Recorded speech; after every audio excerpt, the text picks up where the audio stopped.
Hello बच्चों, इस question को पढ़ते हैं। इसमें लिखा है which of the following is a measure of the force required to keep an object moving with the same speed. यानी बच्चों कोई एक ऑब्जेक्ट है जो कि मूव कर रहा है, यानी वो ऑलरेडी मोशन में है।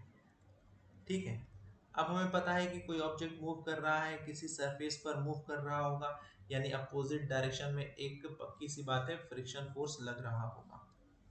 फ्रिक्शन फोर्स लग रहा होगा, पर हमें ऑब्जेक्ट को सेम स्पीड से मूव करवाना है, यानी हमें इस ऑब्जेक्ट को सेम स्पीड से मूव करवाना है। ठीक है, तो हमें पता है कि हमें इस पर एक फोर्स तो लगाना ही पड़ेगा, क्योंकि पीछे की तरफ एक कांस्टेंट फोर्स लग रहा है, फ्रिक्शन फोर्स, तो हमें इस फोर्स को बैलेंस करना पड़ेगा। अब ये जो सेम स्पीड पर ऑब्जेक्ट मूव कर रहा है, तो उस कंडीशन में पीछे की तरफ जो फ्रिक्शन फोर्स लग रहा है उसे हम क्या कहेंगे? स्टैटिक नहीं। जब ऑब्जेक्ट रुका होता है उस कंडीशन में उस ऑब्जेक्ट पर जो फोर्स लगता है उसे स्टैटिक कहते हैं।